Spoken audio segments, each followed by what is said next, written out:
A very good evening to everybody watching. Thank you for joining us tonight on the agenda. My name is Toiwanja Bella. Tonight on the platform, we are joined by Ester Haikola-Sakaria. She is a member of parliament, representing, of course, the Affirmative Repositioning movement. And she's here to reflect on the work that she and other lawmakers are making and really to engage her mind also. Thank you very much, Honorable, for making time. Thank you so much to the Toivo, and thank you so much the viewers for joining us. No, wonderful. It's been 16 months since you joined Parliament. You're coming from a teaching background, if I'm not mistaken. Yes. That radical shift, how has it been? It has been a very wonderful experience. Okay.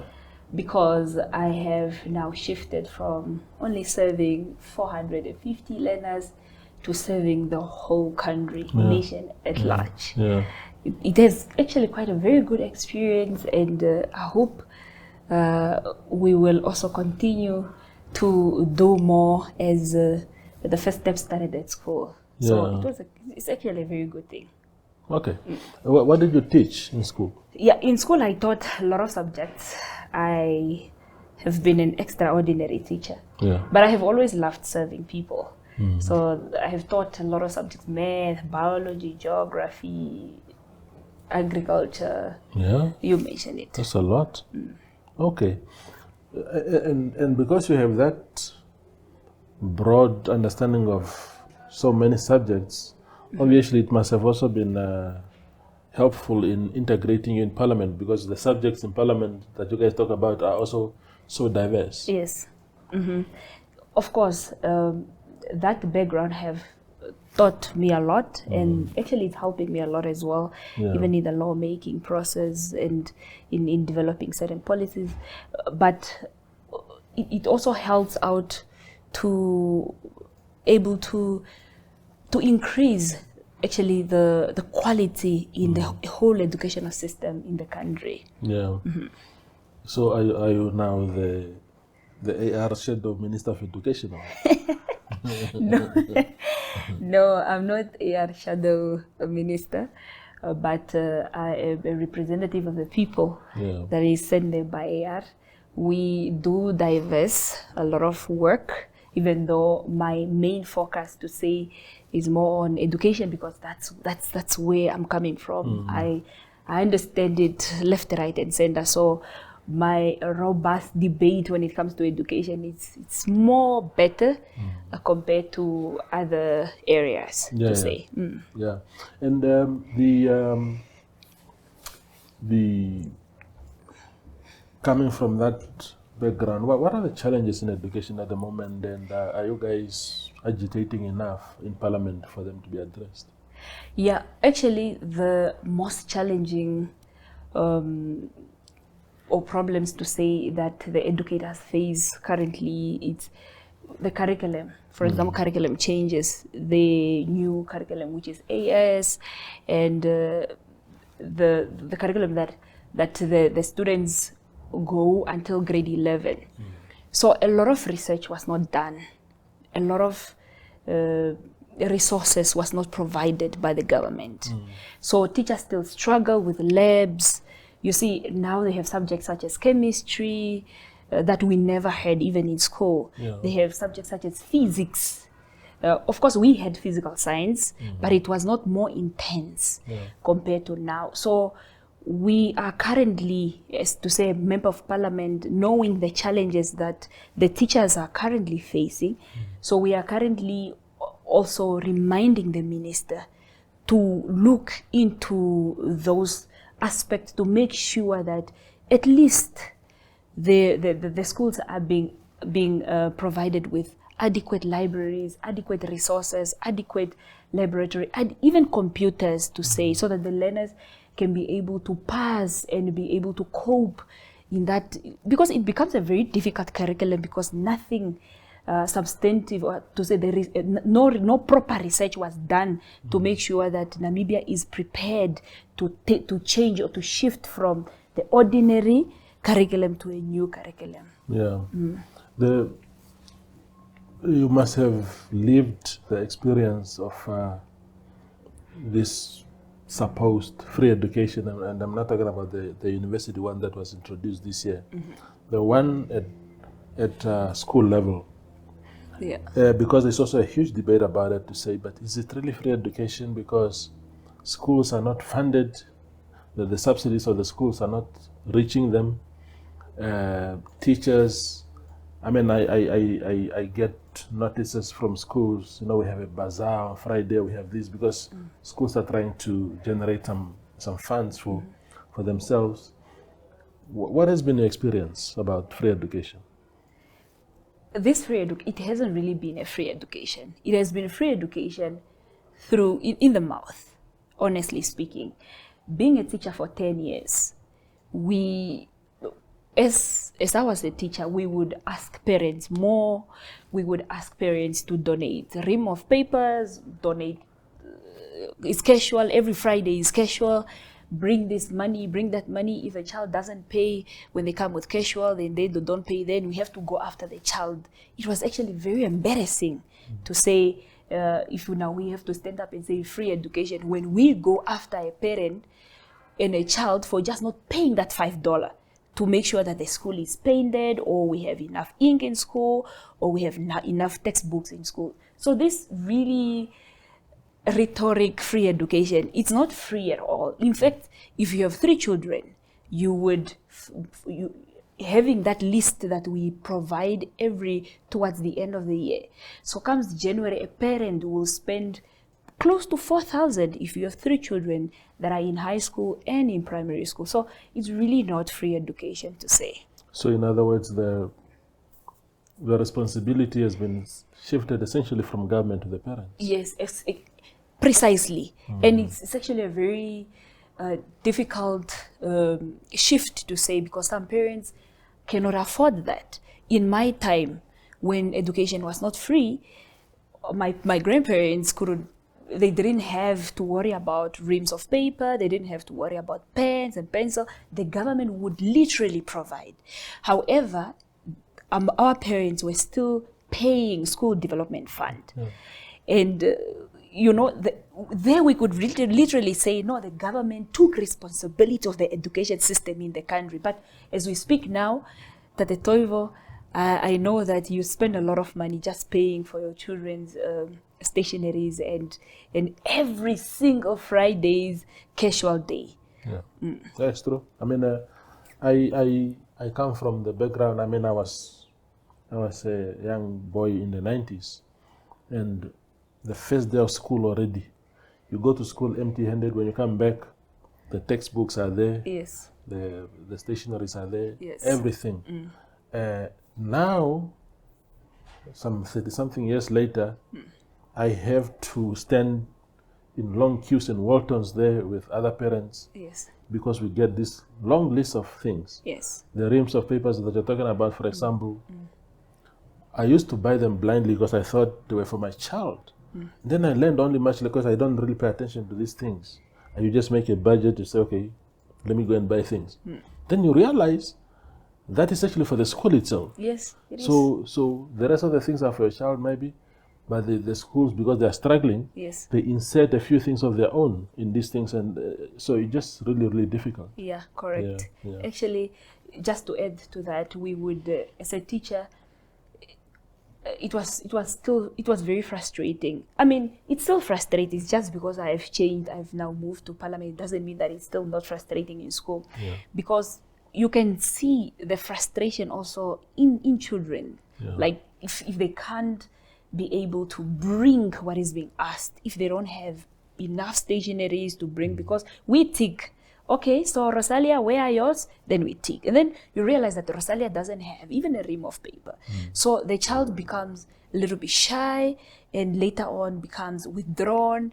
And later, the low self-esteem also start kicking in, because I'm not like other children who are bringing more ream of paper. So it really affects also the mental health of the children. Yeah. Now, for those of you that have lived that experience, I know there's a number of former school teachers in Parliament. The Ester Haikola-Sakaria of this world, the Bishop Gishono of IPC, and I'm sure the ruling party ought to have some guys also who taught. Yeah.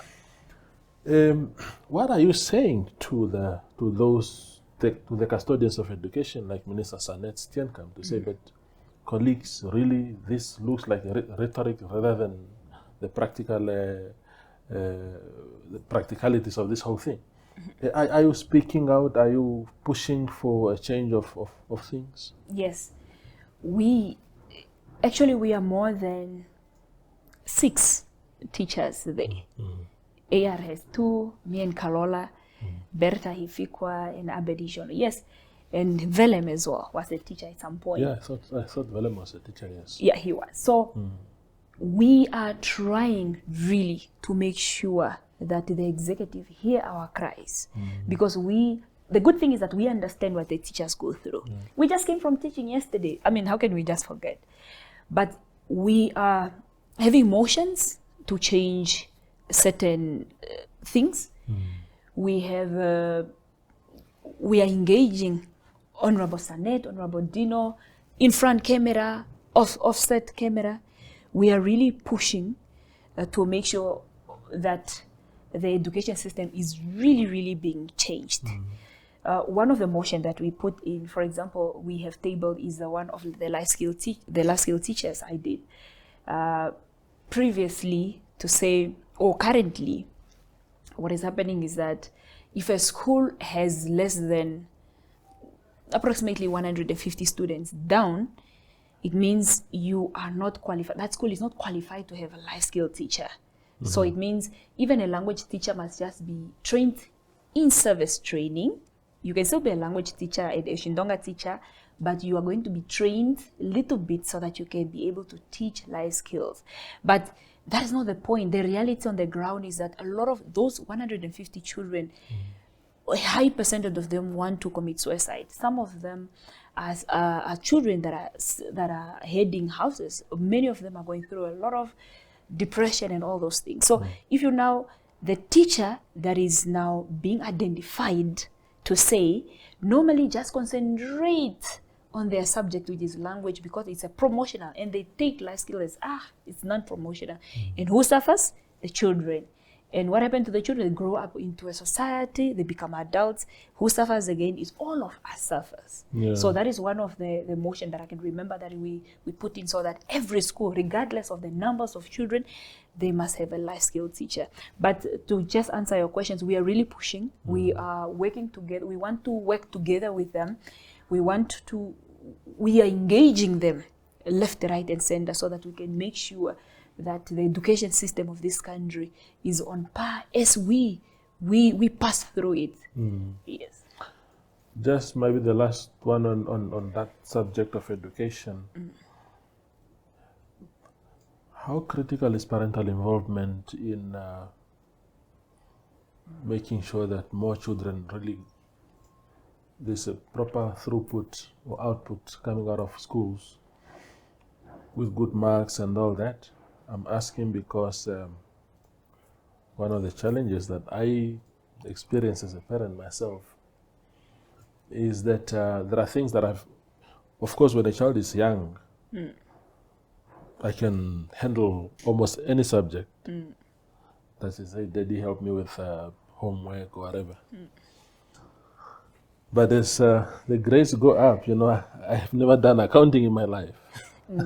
I can't help anymore in that regard. Oh, my daughter does Afrikaans.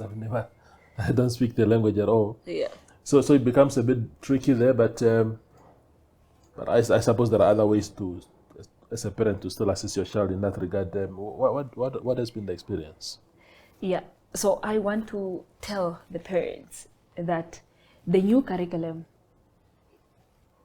is looking forward, or to say, if you are not involved in your child's education, TikTok will do the work, social media will do the work, and the friends will do the work. So let me elaborate more. The new curriculum is demanding more parental involvement. You see, for example, previously in our education, you would get a homework.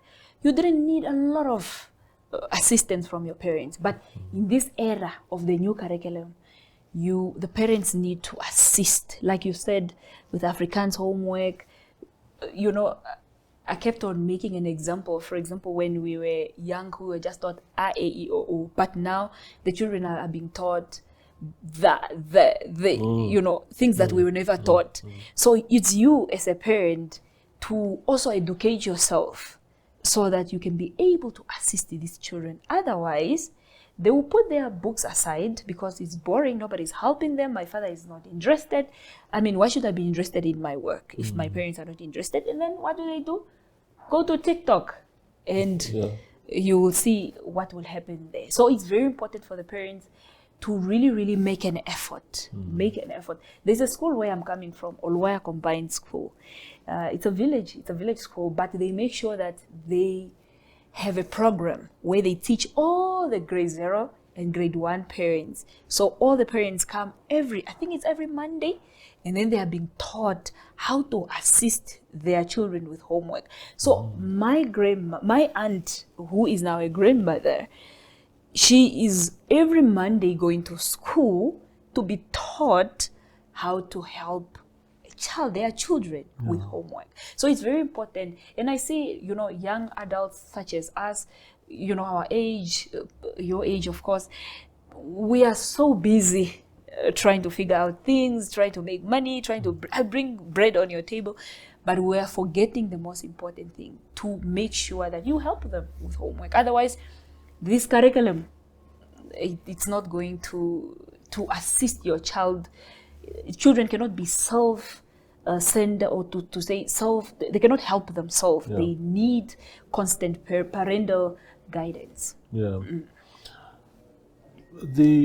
There's a lot of young people in Parliament now, and it was not always like that. It is quite a new phenomenon, maybe from 2020 days when we saw now the Ina Hengaris, the Utaramotus, Emma Chefeles, and what is the Winnie? Yeah, Winnie, Patience Maswa, that crop. But whether it was by design or by default, all of you happen to be women. There's not really a young guy in Parliament who was 23, like some guys were. It was always the ladies, but maybe it was necessary for the girl child. It's a big topic now. How is the experience being young and women? Is anyone listening? Okay. Yes. It's very important that we mention that. Yeah. I know the girl child, the boy child topic has been really, you know, a hot debate, but I want the viewers to really understand what I'm going to say. Yeah. Yes, there is people are listening to us, but I want to say they are not, as we speak currently, they are not listening to us because, no, she's a girl, she's a lady. They are looking at our merit. What can she bring on the table? So that is what making people to listen to what we have to say. So at some point, yes, we appreciate, even though we appreciate the fact that the government has done quite well when it comes to female representation, but still, it doesn't eliminate deeply rooted perceptions about women.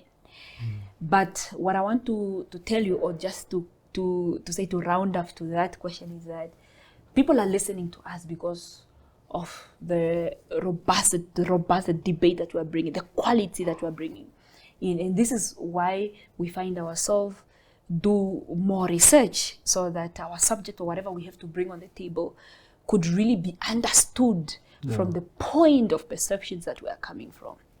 Yeah. And you guys are educated. Does it help? Because there's also this huge debate in our country about whether our political leaders, we must make it a requirement of some sort that for you to serve as a as a councillor on the Hello Nafidi Town Council, there has to be some threshold. You can't be leading the city of Windhoek as mayor or as a councillor there, chairperson of the management committee, when you cannot even decipher a simple policy document by the city or the financials of the city. And the same goes to parliament. There are people who say, no, but it's in democracy, you don't want to create barriers. But I want people in parliament, because lawmaking is not a small thing. It's a big task. And I can't just have every Tom, Dick, and Harry making laws for me when they do not even comprehend the implications of what they're creating. Yes. Do you think education going forward, we must really look into some sort of requirements? I would say yes, very important. But I also want to appreciate in the previous era, where we had our elders who were leaders, and they didn't need education to lead community. You see, the community. Yeah. But we have passed that era. You see, previously, you would find a very good leader. He doesn't know how to read and write, and he will lead the whole, community or whatever he's given. The people that he's given. He would lead it very well, but not as we speak. As we speak currently, we need education. Education is very important. Look at us. Look at me, for example. I have a master's in biodiversity management and research. This is not just to talk about myself, and I'm coming from education and environment. But I didn't have so much background in politics, economy, and legislation. So I, and most of us in parliament, we had to take up courses.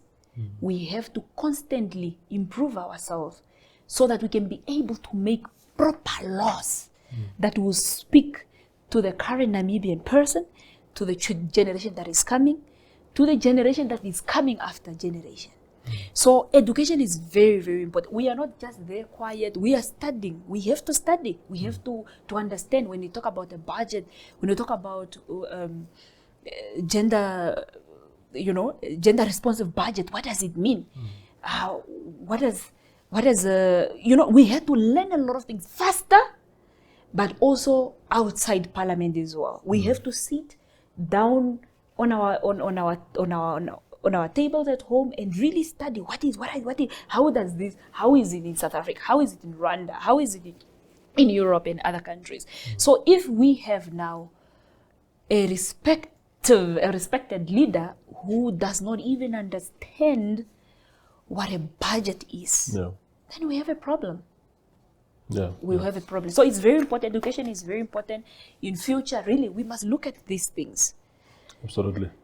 The issue of the boy child and girl child, there's also now a sense that, at what point do we say that the country has done enough now?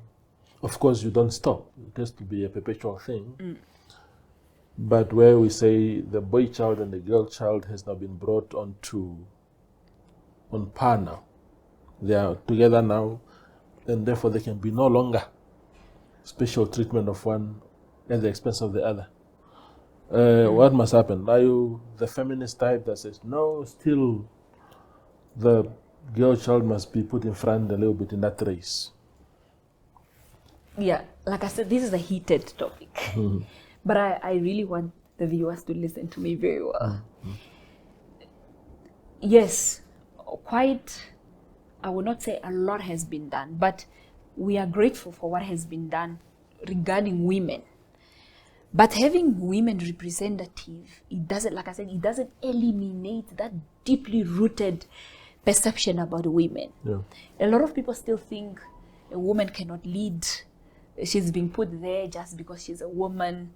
She's, you see, if we stop making noise about women, even just for 2 years, you realize that we will still go back. There will be no woman representative. Women will still not lead. certain committees, women will still not lead certain institutions. So really, I don't want or to say there shouldn't be a competition between a boy child and a girl child. No, the boy child now, the girl child now. There shouldn't be a competition. But what I'm trying to say is that still more need to be done. But it doesn't mean that the women empowerment must now suppress now the boy child. No, that's not what we are saying. We are saying the boy child, naturally, they are already empowered to say. But we are not now saying that, no, let's just empower all women and then leave the boy child. No. We must empower all of them parallel, but just make sure that really women are represented. Because if we just stop, all of us stop talking about women empowerment, this affirmative affirmative action, sorry. If we just stop talking about it, you will just realize that all the boys, all the guys will just occupy all the positions. Go back on top. Yes, they go back on top. But which we are not saying that that it's not a bad thing. It's just become bad. Everything becomes so bad when they are exaggerated. Okay? Or leaving another gender to just upgrade another one. In villages, for example, we still want women to be empowered. And in school, we still want boys to be encouraged to take up the position that they are naturally, because by nature, a man is already made a leader. That is natural, right? So if for a woman, you have to put in a lot of effort. No woman, no, believe in yourself, you can still do it. You can still study, right? You put a lot of, to say, when you're pumping a tire, you still have to pump a lot. But for a boy child, as we speak currently, just to say, look, Toivo, you can do it. Because naturally they're already made to be leaders. Yes. Absolutely. We go for a very short break and return with Ester Haikola-Sakaria.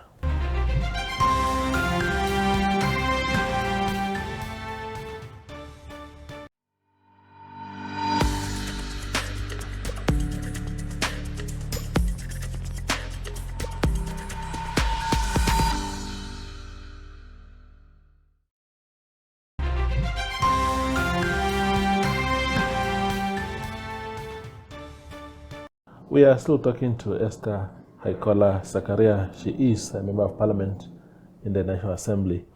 I want to go back a little bit to the topic of women and men and the empowerment that comes with that.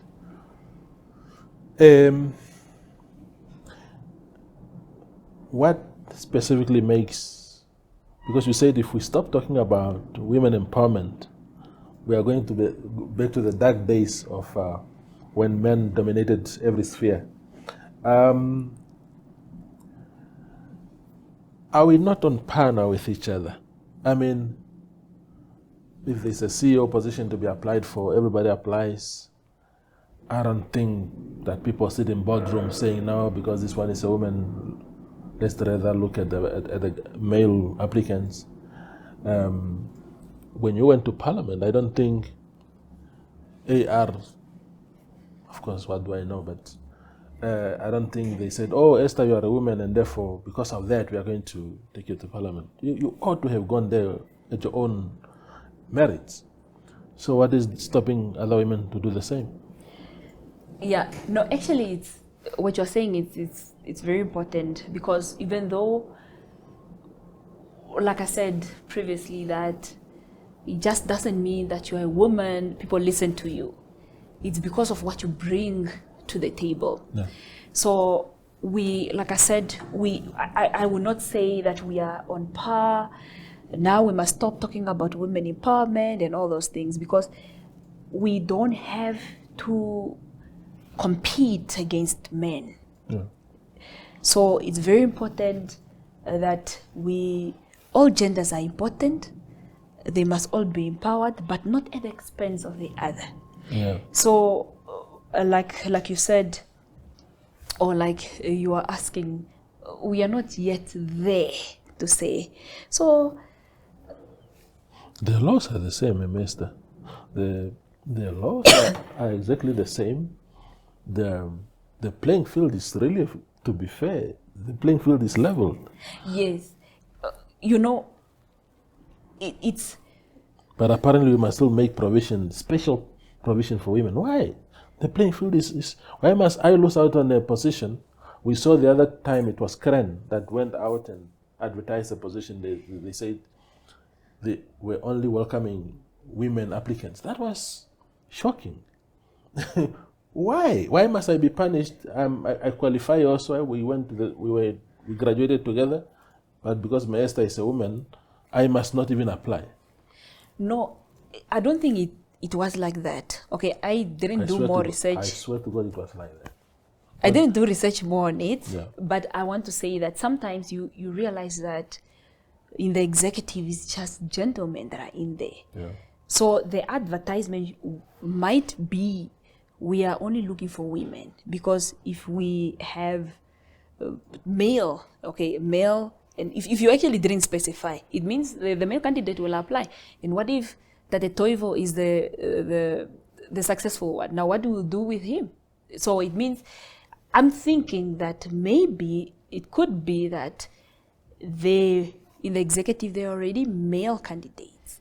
And I want to take you back that there's still a lot of people who think that women can't lead. They are very emotional. Look at how I've seen a female principal. Look at how she turned out the school. Women, all of them cannot lead at all. They must just be at home, take care of children. There's still a lot of people who think like that. Of course, here in urban areas, we are thinking, no, it's too much now, which social media made it to sound like it's too much. But deep in our rural areas, the struggles still continue. How many headmen do we have? Headwomen do we have? Fewer, because people still believe whenever there's a position to say in that leadership in the rural areas, they'll still look for a man. Yes. So what I'm saying is that it's not enough to say. It's not enough. And I believe those advertisements were driven by a certain need of a woman in those positions. I beg to differ. I think really that no, but I understand. I fully appreciate where we are coming from as a country. But I don't even believe in these things of zebra style deployment of people to parliament, that you have a list of men and a list of women and then you blend them. Because for me, as a firm believer in democracy, I believe that if I received more votes at the party congress or elective conference for me to go to parliament, it means the democratic outcome is that people want me rather than Esther to go to parliament. But then because I happen to be a man, they say, Toivo has more votes, but because we must balance, you are actually robbing the voters of their right, because they specifically said we were both there, but it's me that they chose. Now I must be left behind. But I think you've answered. You've given your perspective.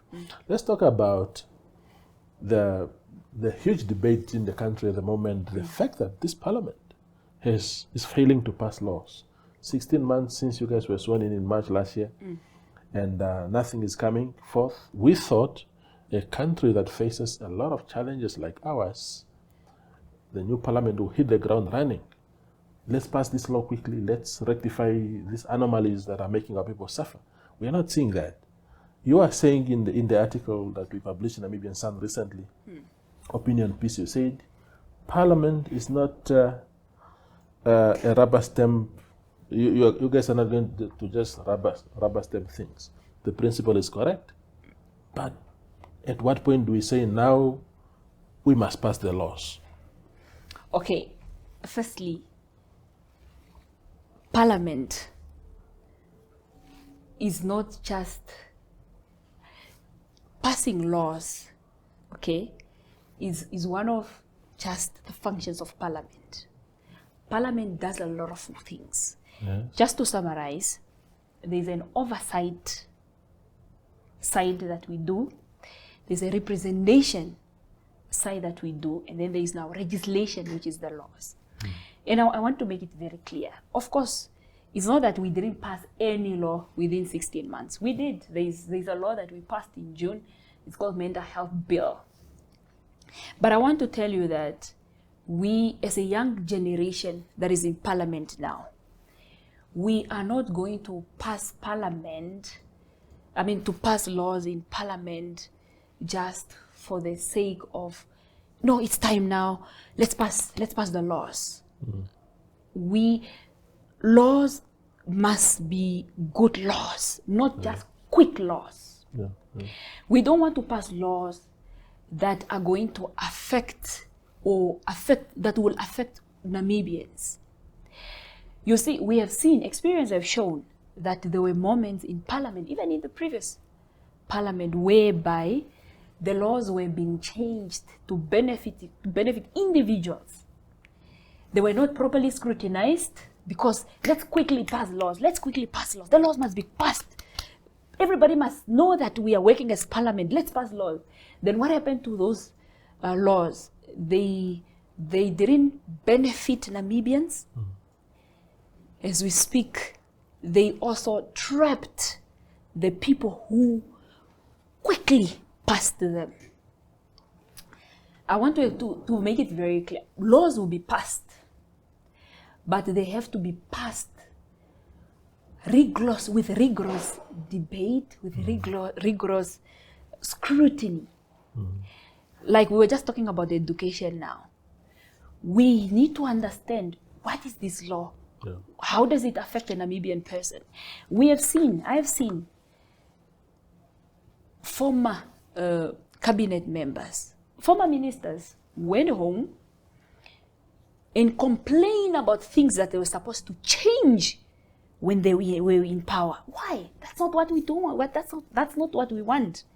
As Parliament, we rather take 16 months to really make sure that these laws, they are properly studied, they are properly scrutinized. No. We did research, legislative research. We ask around. There's also public participation in it. Then just passing a law for the sake of the public wants the law to be passed. Yeah. Another thing that I want to say is that we found Parliament really in a mess. The institution itself is really incompetent. People think that we are not working. We are working. We are working more behind closed doors. We have been complaining. We found Parliament sending proper documents which are official documents, just via WhatsApp. Everything WhatsApp. And do you know what WhatsApp does? If your phone has limited storage, it's either it doesn't open that document, or those documents will be deleted because probably your children will play with the phone and then you lose that document. So we are reforming the institution, making sure that there are more books in library, because if you go to Parliament's library, they have even fewer books compared to my school where I'm coming from as a teacher. We want research. The legislative or the law department, we are not law endorsers, we are lawmakers. Yeah. Even after I finish Parliament, I want to go home and look at the laws that I have passed and say, yes, these laws will not affect Namibians indirectly. But what I want to say is that we will make sure that there's transparency and accountability. Yeah. And that's the reason why you Namibians, you have entrusted us with this role, not just to rubber stamp. Yes, agree to, yes. Clause 20, agree to. No. Even when we passed a mental health bill, there was a clause that stated that only psychiatrists that can diagnose a patient that certain patient has mental health issues. But then how many do we have in Namibia? According to the research, according to health the HPCNA, the Health Professional Council of Namibia. There are only three psychiatrists in Namibia. So are we going to wait for the 3 psychiatrists in Namibia to diagnose patients all over the country? 3 million patients. So we made sure that no, it's not going to happen. We went to do research, and we made sure that even when that mental health bill, when it's passed, it's not affecting, or it's not going to be on the other side. It's going to affect the Namibian people, but it will help the lives of the Namibian people. Yeah. Yes. Is it because did you guys pass the mental health bill first? Of course, first the question is that actually the most urgent law at the moment? I know that the country has those challenges, but there are serious bread and butter issues that are affecting people. Yeah. So a common Namibian person like myself will ask, is mental health, as grave as it is, really the most urgent matter in the country? That's the first question. But the second one is to say that maybe it was easier to pass because we understand you guys, MPs or the initiators of the law, had copied some things from South Africa, the word for word. There was some controversy around that. So if it's copy and paste from a neighboring country, then it's also easier to pass because everything is done for you already. That is where we come in. As young people in parliament, also as opposition in parliament. We can't just rubber stamp. Look, it is true what you're saying. Some of the bills are just copied and pasted. Things that does not... Look, the psychiatrist or that clause, it does very well in South Africa. There are so many psychiatrists in South Africa. Do you know how many we have? 3, like I said, 3. So now there are things that only work for those countries, but it will not work for our population. That's why it's very important for us to scrutinize and really understand. We come at the table. Do you think this law will be beneficial to a person in Okasiru, in Rundu, in Oluwaya, in the south, in Maltahoy? Do you really think this one will be beneficial for those people? Or it will only be beneficial for people in Windhoek? So that's why it's very important that we scrutinize. Of course, the mental health, we didn't pass it in a quick way. We also had to scrutinize it. That's why the critics is to say it's been 16 months. Yes, it is true, it's been 16 months. But in 16 months, we just didn't go there and sit and warm the chairs. Like I said, we first had to reform institutions. We had to do a lot of work behind closed doors. We had to read. Of course, mental health is very important. But issues such as bread and butter issues, we speak about them in parliament. And that is where the third leg, the representation, also comes in place, where we talk about bread and butter issues, medications that are not in the hospitals. We speak about them constantly, every single week. We are talking about those things. We don't need to pass a bill and say, yeah, now this bill is for the hospitals to have medications. But we ask the minister, why is a clinic in Onanjokwe? Why are they not having anesthetic medication? For example, the people cannot be operated because of that medication that is not there. So these are the things we ask the Prime Minister. We make sure that we ask these tough questions so that the service delivery could be as it is supposed to be, like how the people of Namibia have really, really voted for us to go in parliament. Yeah. Listen, we were talking about how educated this crop of lawmakers is. In the 90s and subsequent years, Parliament was teeming with people from exile. Some of them were actually well educated, others not too well educated. And we thought, and they were passing laws. Of course, you can say what you're saying to say, look, the laws were not particularly watertight, some of them. But now with this group of MPs like yourself with education, you are a PhD candidate. I read somewhere. You are a PhD candidate. So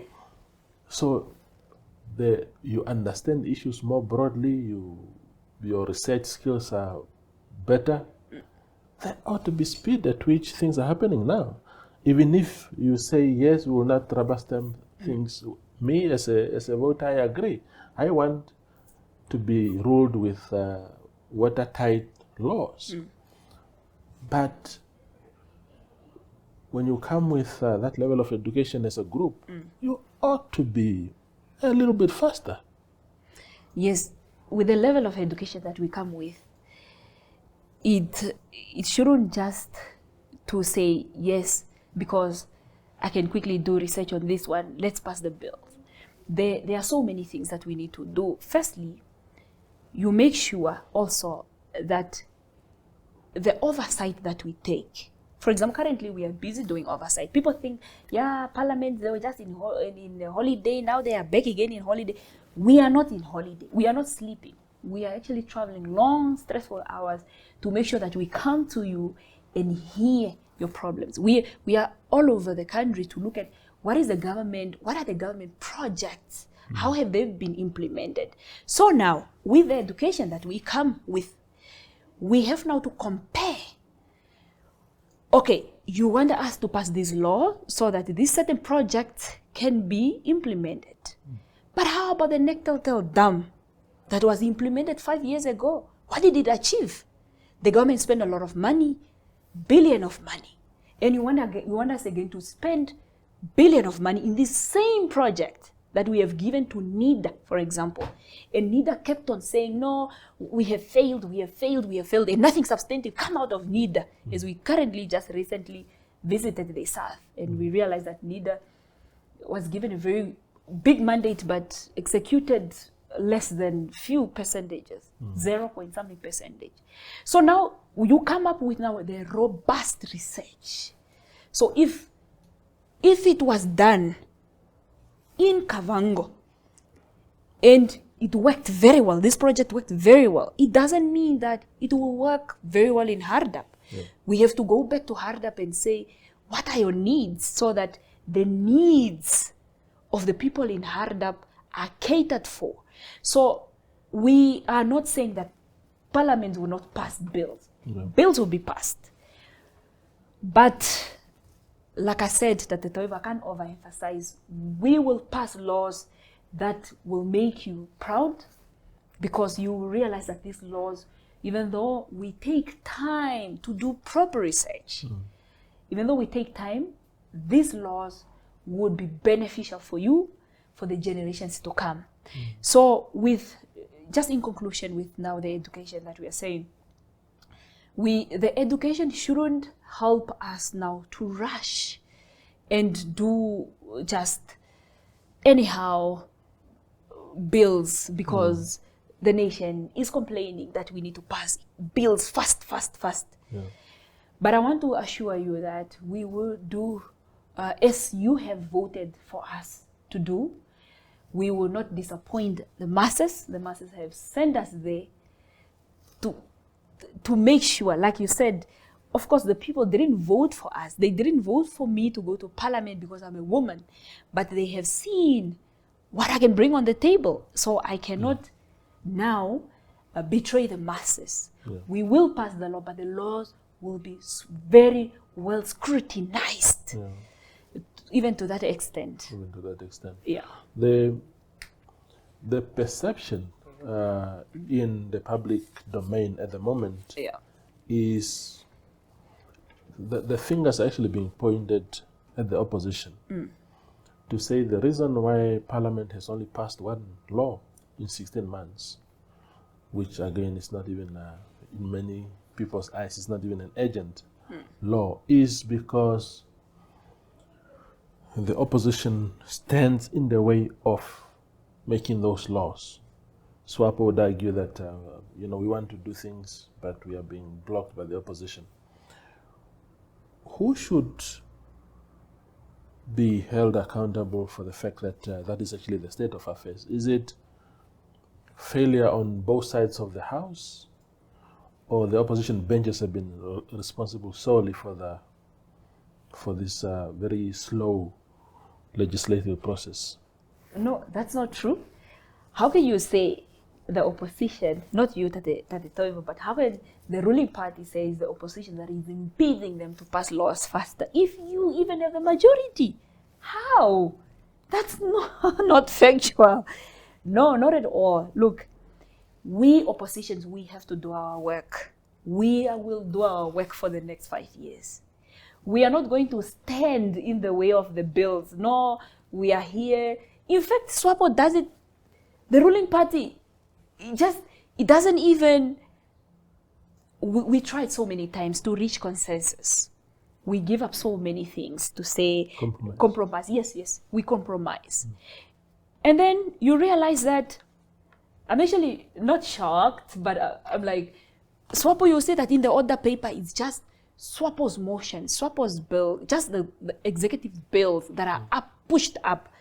But then our questions, our motions are always pushed down. So even when we came to a point that, look, let us work together, let us reach consensus, at least have the 5 SWAPO motions above, and then you put even one of opposition, because oppositions, we are 12 parties.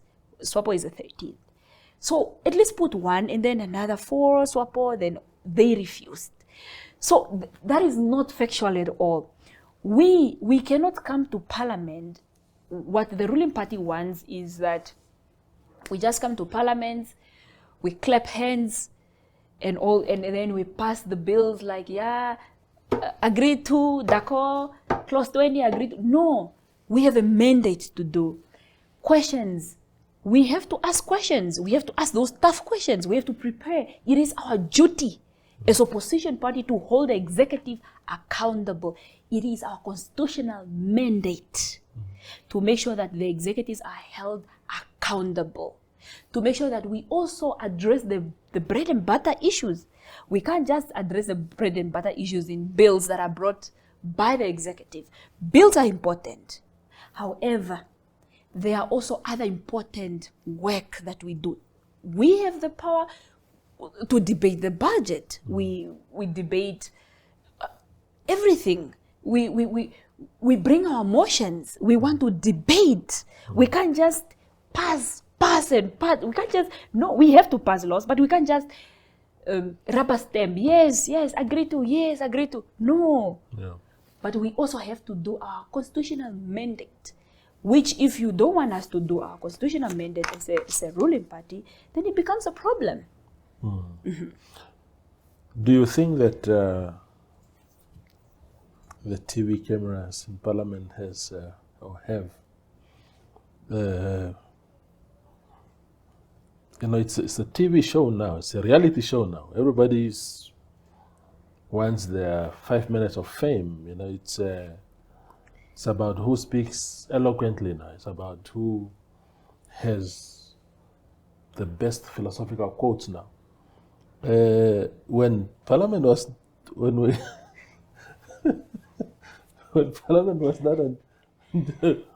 not live,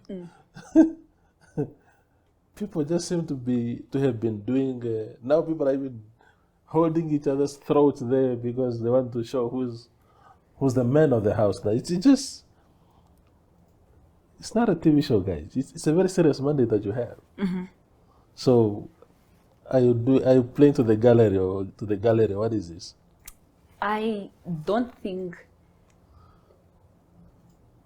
that's how we look at Parliament as a show. No. Because we do a lot of work even behind closed doors. There are notes. In Parliament, there are notes. We write notes, even to the Prime Minister. Prime Minister, when are you going to respond to this question that we have asked via an email? That is very important to the people. I don't know why, of course, it's not your opinion, but I want the whole Namibian to know that it's not a TV show, it's not a reality show. We are serious. We are not just doing those, because people only see us 3 hours, okay, in Parliament. There was an article, I think somebody in the Namibian, that Parliament or MPs must be given more hours. They only work 3 hours. That's not factual. It's not true. We are in committees from 9 o'clock to 1 o'clock. Parliament has 12 different standing committees to mention few natural resource committees, committees on poverty, committees on gender, defense, yes, international relations and defense, committees on public accounts. So it's not factual that we are apparently just wake up and only go to parliament at 2 o'clock. And there's a lot of research that need to be done. There's a lot of consultation that need to be done. We either consult the executive branch or consult even just the member of public. We go and meet our community members, people who put us to power. I want to make it very clear that that is not what is a reality. We are not there to show off whatever the English. In fact, there's this English thing. When we first came in parliament, we killed it because it's not about the English that you speak. It's what about what you bring to the table, the ideas. It's about what changes are you bringing. Remember, parliament is a very short period of time. We are only there for 5 years. And we have to make an impact within 5 years. Even though you think that no, it's been 16 months and no bill has been passed, the impact that we did, I personally raised, or we raised as a party, for example, as MPs, that when we go to the hospitals, you would find that you wouldn't differentiate between a nurse, a student nurse, a doctor. Everybody was just in their uniforms. They put, somebody will wear, a certain type of how do we call this, a waistcoat, and another nurse is another blue, black, whatsoever. But then we have made it a point that no, let it be uniform as it was previously. Yes, it might look like, no, it's not bread and butter issue, no, uniform is not important, but it helps even the nurses to deliver better services because they are very proud to be in those uniform and be called as nurse, and also for the patients to know, go to the nurse, at least they go to the nurse. This is a student nurse. But what I'm trying to tell you is that we do a lot of work behind closed doors. Yeah. It's not just those 3 hours that you see us debating in parliament. And parliament is for debate. Yeah. Of course, it's not for throwing each other now on the throat and whatsoever. But parliament is for debate. Yeah. We have to share ideas. We have to really, really understand, what is this person saying? Is it viable in our country? What is the other country doing? So it's not even about that show, or if whatever people see. No, it's not it. We are working. Namibians, you should even appreciate what the changes that we have made, the accountability that we have brought on the table. You should appreciate the changes, really, even in villages there. You should appreciate it. But we will still do more. I believe in our 4th year, the Namibians will start to appreciate that it is true what we have seen in the first year, in the 16 months, it's a preparation, and we actually just didn't understand what the MPs were doing, but now we are proud of the MPs. Yeah. Absolutely. Honorable Haikola-Sakaria, thank you very much for making time. It's a pleasure meeting you for the first time. Yeah. And I hope this is not the last time that you come to the platform. Yeah, thank you. Thank you so much, Tate Toivo. And thank you so much, viewers. I hope you really understand that we are just not there in parliament to delay bills. In fact, we have tried so many times to reach consensus with the ruling party, with the speaker specifically. We have even tabled a motion where we have said, look, let us come up with a consensus building and consultative forum where if we see that there's a backlog in parliament, in the work of parliament, in the chamber, let the leaders of political parties meet the speaker. So we have proposed to the speaker, the government, the head of government business, which is the prime minister, all the political party leaders, and come together, including, of course, the leader of official positioning in parliament, come together and discuss as adults. There's a proverb that the adults, they speak, right? They come together. They should come together and really understand what is the problem. How can we improve here and there? But Speaker didn't take that advice. Yeah. She didn't take it serious. So it's not on us as opposition. But as opposition, we will do our mandate very well, but it's not true that they are saying that it is us blocking. I mean, we are 48, they are 50 something. They are more than that. So thank you so much, Daddy Toivo. No, Thank you so much, the viewers. Absolutely. That's the Honorable Ester Haikola-Sakaria speaking to us on the agenda this week. Thank you for watching.